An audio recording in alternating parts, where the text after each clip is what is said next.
good evening everyone, Soma here. Today there's a few news that I want to chat with you all. So something happened in the creative market today. It was actually brought to my attention by this YouTuber. Let's take a look. Creative Fabrica. I was browsing the YouTube today while working, and I came across this user called Starla Moore. So she was talking about, like user getting sued for using Creative Fabrica's asset. So if you've been watching YouTube for quite a while, for the past few weeks, right, you've been seeing that, Creative Fabrica has been putting out a lot of advertisement, and it's almost every video. And right now, right, as you can see from the screenshot I actually took, they said personal, commercial, and POD use of the files is included inside the like monthly subscription basis. So what she says is two users actually got sued by a lawyer, because of some of the assets that is being produced by Creative Fabrica. Of course, I'm not able to explain more in depth. I would like to ask you all to go and check out Starla Moore's YouTube channel, and she'll be able to explain it more clearly to you. Because I myself, as creative, I do design my own artwork, and I do sell my own artwork also. So I do know, I don't know. Maybe it's a hindsight that I never tried to sell my artwork on this kind of platform. Even when I was taking photograph during my heydays, right, I never sell it to Photo Bucket or any other places. I'd rather keep it to myself. It's just to prevent this kind of issue from happening. So if you are a Etsy seller and then you are also using Creative Fabrica, right, you better be careful, because you do not know that anytime Creative Fabrica will just say, hey, not my problem, you get sued, that's your problem. Inside our terms and conditions, we also say we are not responsible for anything. So if that's the case, then what's Starla bring out is, then why are we paying for the services? You get what I mean? So for those people who have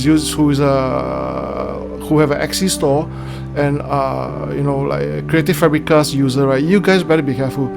But like what I say, I'm not telling you to stop, but I will not support this kind of company at all. So just take note of this. I hate to see that anyone inside the creative circle who's trying to make a buck or two, right, getting sued for no apparent reason, since you already paid for the services. And for all the resolution that is being provided by Creative Fabrica is they just refund you,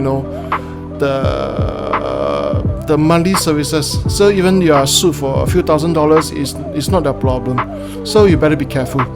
Okay, so I think that's one of the topic I want to explain and bring it out first. So please do check out her channel. I leave her link inside the description. So let's get on to the next one. This one is a very interesting one. I think that you might be interested if you are a comics artist. So Clip Studio Paint is actually getting a version 4.0 soon. From what I read, right, it's around March. And I myself draw comics, so I have Clip Studio Paint. But I'm still at the fences on like upgrading it to the latest version. Okay, I'm a cheapo, I try to save as much as possible. But if you're interested, you can go and take a look. I see that this update pass, right, annually is not that expensive compared to like buying a full license, so on and so forth. So you might want to check it out. But like I said, on your own discretion. So for the last news, okay, my new book, right, Simple Horror for Adult, book 1 is about to be released.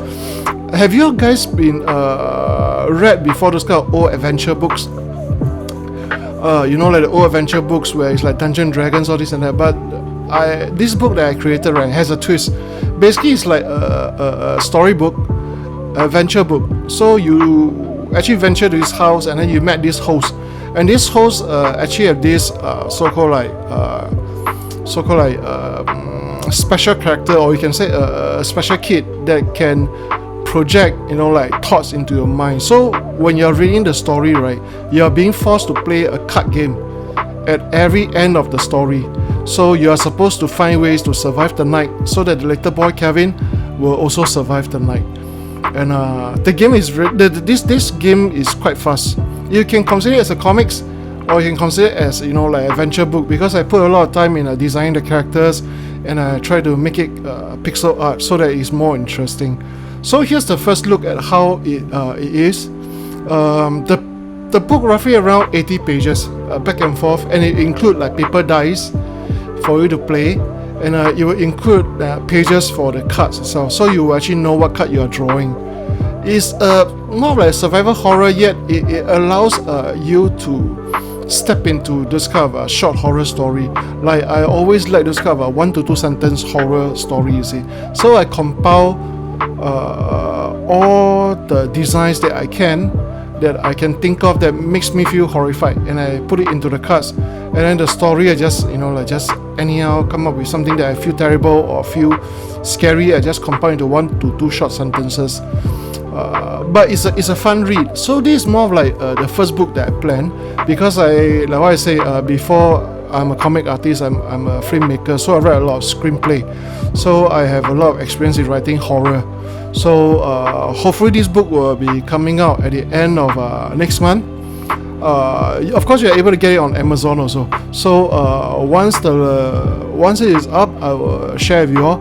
And if you wish to support me as an indie creator, please purchase the book, enjoy it, and hopefully it will bring you some fun, especially before you sleep.